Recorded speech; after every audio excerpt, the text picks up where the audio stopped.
So it's 1941. Yes. You're in North Bay. Yes. You're 21 years old. Yes. Tell me about that. What was that like? Yeah. Oh, it was a real exciting experience, as I remember it. Traveling up in the train to North Bay, hearing with those old steam engines, you know, and see the soot fire. And it was during the night time that we'd fall asleep on the train. And when we got to Aurelia, someone said that we looked out the window and it was winter time, you know, it was snowing. Someone said, "Oh wow," he said, "this is where the cows get chocolate milk." Or because they're brown cows, and ice cream actually, because it was so cold. So we had and then when we got to North Bay, my first 2 months in North Bay, I was what we call a zombie. That was I was called up. I wasn't in active service. So my first 2 months was to try and figure out what I wanted to do. And I wanted to go into the Air Force, but I didn't have enough schooling. I had grade 9. So I joined active in the Army.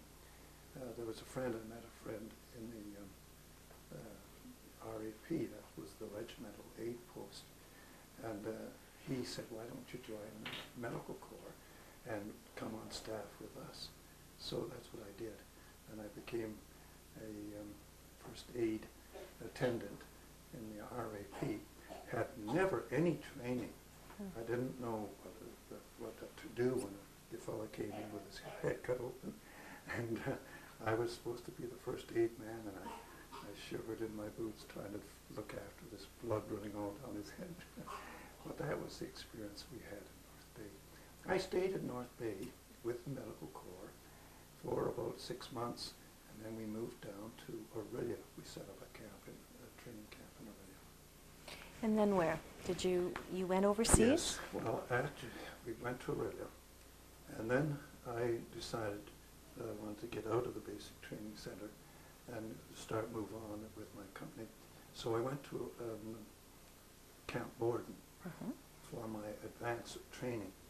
And because of my voice, they noticed that I had a strong voice. They said that I should be a platoon corporal. So I got training for an NCO, and I got on staff in Camp Borden. While I was in Camp Borden, my older brother Albert, who was already married and had a little girl, he came for his training, and they were going to send him overseas. So I said, "Well, no, you can't send Albert overseas without me." And because I had seniority, I was a corporal at the time, I pulled him off the draft, and we went overseas together. Oh, that's wonderful. Yeah, that was a great experience. So a platoon corporal? Yes. What's a platoon corporal? Yeah, platoon corporal is, each company was divided into platoons, and there were 30 men in a platoon.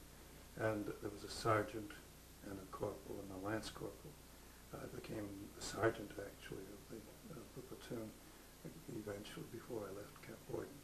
And then I went overseas it was an acting rank, and I went overseas with that rank as a sergeant. And so that was we'd be in 42 now, was it? No, or we were 43. About 43? 44, yes. Okay.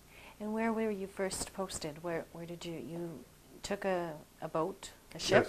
Yes, Not a boat, a actually, ship? We went overseas on the Ile-de-France, a huge boat.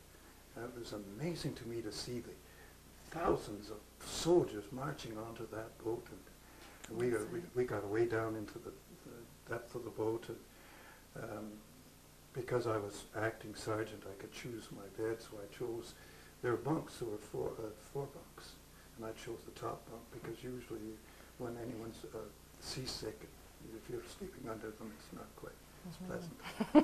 So, but we had a good trip. And how long was that? Oh, that was about 7 days. 7 days? On the ocean. And you landed in England, or? Yes. And then you went to France, or? Well, then I was attached to the 10th Field Ambulance, actually, and this 10th Field was with the 2nd Div. So this was in 1944, 45, and then there was June the 6th was D-Day, and then 1 month after D-Day we went across to France. And I could remember that trip across the English Channel. It was a real experience. So you were with the Canadian Armed Forces the whole Yes, time? yes. And Yes, I was with the Medical Corps the and with Medical the 2nd Corps. Division, 10th Field Ambulance. They so called were the people happy to see you when you came over the month after D-Day? There was lots of excitement, or? it. No, actually.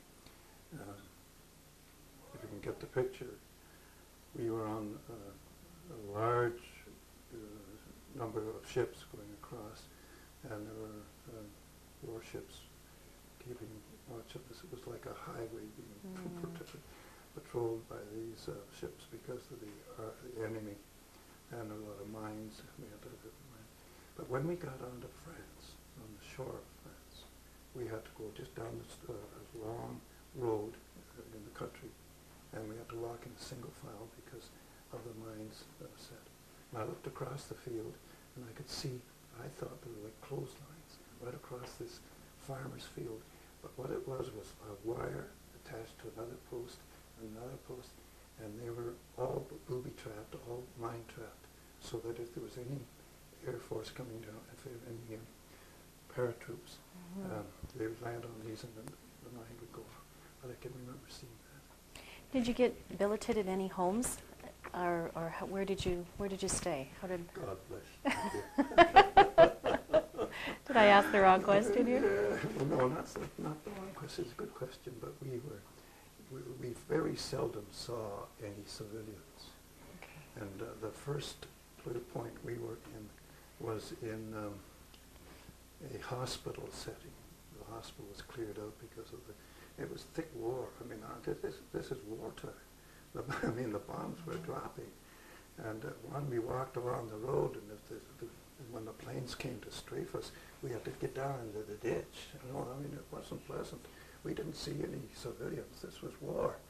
See, this is so hard for me to appreciate. I mean, I grew up in a generation, I've never experienced a war, right. you know. And so, And it's, very difficult for me to understand that. so what happened was, when we got on into France, our company had to pick up the wounded soldiers, and the battle was going on all the time. And we got settled in this hospital, but I had to go with a couple of fellows out into the field. And I remember my first battle experience was to pick up a chap who had been injured by shrapnel, and I was scared because the shrapnel was dropping, the bombs were dropping. And so I didn't do a very good job on that fellow. I hope he's still living. And then we got settled down, we got moving. Once we got over that battle, we started moving from one, and then we pushed the Germans back. So where were you when it was announced that the war was over? Oh, that's a little longer. We had got quite an experience. Before we get to that, Okay, I sure. remember we coming into Holland, Okay. and even before we got there, there was a time when they had all the boys marching on the Dieppe. The Sure. great battle of Dieppe. Well, we had a victory parade through Dieppe, and I expect that we must have been 20 across, thousands of us marched through that Dieppe in that victory parade. I remember that clearly. And then when we came into Holland and free, the country had just been freed, and I can remember walking down the streets with the Holland people just dancing down the street because of the victory. And then we got established in a place called Wapenveld, and we had established a first aid center there, and we were there over Christmas, and we had a difficult but interesting time. But by this time we were pushing the Germans back to go into Germany. So you asked me about when the war was over. I was we had just gone across the border into Germany, and we had taken over a house for our company, and we were cleaning out the backyard just to get the thing cleaned up. And someone said, "Oh, it's V-Day. And everybody else goes, oh, is that right? Okay, fellas, let's finish what we're doing. And that's about the way it went. So it was a little anticlimactic. Oh, yes, yes. after it was. that. Did you have the sense prior to that that you were going to win, that you were being Oh, victorious? Oh, yes, we knew that when we had already pushed it, because, Jane, you cannot imagine